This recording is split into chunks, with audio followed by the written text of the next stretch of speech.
নমস্কার বন্ধুরা, রয়্যাল কিচেনে আপনাদের সবাইকে স্বাগতম। এখন তো বাজারে প্রচুর পাকা আম পাওয়া যাচ্ছে, তাই হাজির হয়েছি দারুণ স্বাদের ইউনিক রসমালাইয়ের রেসিপি নিয়ে। এই রসমালাই যে কেউ খুব সহজেই ঘরে বানিয়ে নিতে পারবে। আশা করি রেসিপিটি আপনাদের কাছে খুবই ভালো লাগবে।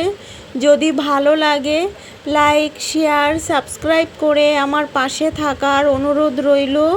আর ভিডিওটি কেটে না দিয়ে শেষ অবধি দেখার অনুরোধ রইল। তো বন্ধুরা, এবার রেসিপিটি দেখে নেওয়া যাক। এখানে একটি হিমসাগর পাকা আমের পিউরি নিয়েছি। প্রথমে শিরাটা বানিয়ে নেব। তার জন্য নেব 1 কাপ চিনি, পরিমাণে 300 গ্রাম আছে। এই চিনির কাপ মেপেই দেব 4 কাপ জল। এবার গ্যাস মিডিয়ামে রেখে অনবরত নেড়ে চিনিটা গলিয়ে নেব। চিনি গলিয়ে নিয়ে এর মধ্যে দিয়ে দেব 2 চামচ আমের পিউরি। আমের পিউরিটা দিয়ে ভালো করে নাড়িয়ে মিশিয়ে নিয়ে শিরাটা 4-5 মিনিট মতো জাল করে নেব। আর শিরাটা জাল হতে হতে ছানা মেখে মিষ্টির শেপ দিয়ে নেব। এখানে 200 গ্রাম ছানা নিয়েছি। এবার এই ছানার মধ্যে দেব 2 চামচ ময়দা দিয়ে ছানাটা ভালো করে মেখে নেব। আর এই ছানা কাটানোর টেকনিক আগের অনেক মিষ্টির ভিডিওতে দেওয়া আছে, তাই আর আজকে শেয়ার করলাম না। তবে পারফেক্ট মিষ্টির জন্য ছানাটাও পারফেক্ট হতে হবে। ছানাটা এমনভাবে কাটাতে হবে যেন শক্ত না হয়ে যায়, তাহলে মিষ্টি ভালো হবে না। সফট করে ছানা কাটালে তবেই মিষ্টি ভালো হবে। ছানা মাখা হয়ে গেছে। ছানাটা মাখতে আমার 5 মিনিট মতো সময় লেগেছে। এবার এই ছানার ডোটা 4 ভাগে ভাগ করে নেব।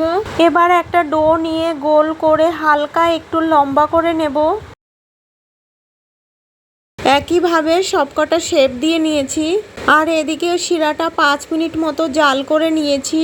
এবার বানিয়ে রাখা মিষ্টিগুলোকে শিরার মধ্যে এক এক করে দিয়ে দেব। আর মিষ্টিগুলো দেওয়ার সময় গ্যাস হাই হিটে রেখে তবেই মিষ্টিগুলো দিতে হবে। 15 মিনিট মিষ্টিগুলোকে হাই হিটে জাল করে নিয়েছি। এবার আলতো হাতে নাড়িয়ে মিষ্টিগুলোকে একটু উল্টে দেব। নাড়িয়ে নিয়ে মিষ্টিগুলোকে আরও কিছুক্ষণ জাল করে নেব। আরও 25 মিনিট জাল করে নেওয়ার পর আবারও একটু আলতো হাতে নাড়িয়ে দেব। নাড়িয়ে দিয়ে গ্যাস অফ করে দিয়েছি।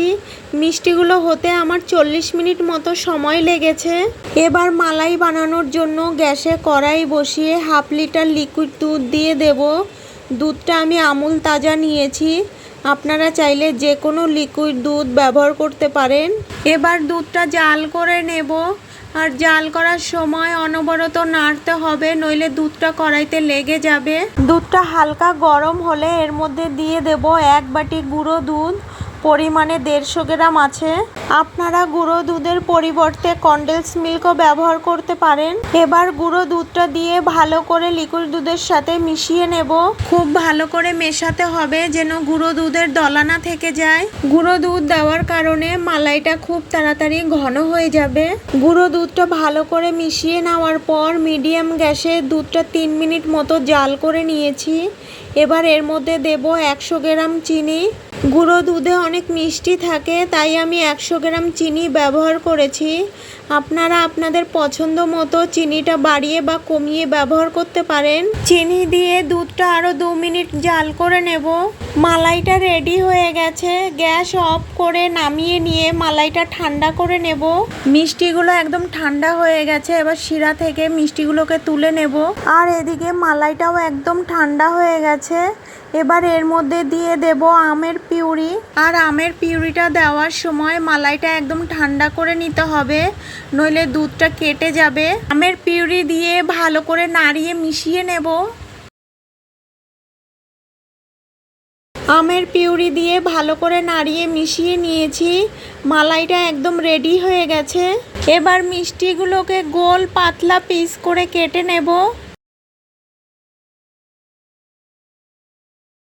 এবার এই পিস করা মিষ্টিগুলোকে ট্রের মধ্যে এক এক করে সাজিয়ে দেব। এবার বানিয়ে রাখা মালাইটাই মিষ্টির উপরে দিয়ে দেব। এই রসমালাইটা খেতে দারুণ টেস্টি হয়েছে। এইভাবে বাড়িতে বানিয়ে খেয়ে কেমন লাগলো কমেন্ট বক্সে জানাতে একেবারেই ভুলবেন না। পাশে থাকা বেল আইকনটি ক্লিক করে রাখবেন। এতে করে যখনই কোনো নতুন ভিডিও আপলোড দেব সর্বপ্রথম আপনার মোবাইলে পৌঁছে যাবে। সবাই ভালো থাকবেন, সুস্থ থাকবেন। আর আমার এই ভিডিওটা শেষ অবধি দেখার জন্য আপনাদেরকে অনেক অনেক ধন্যবাদ।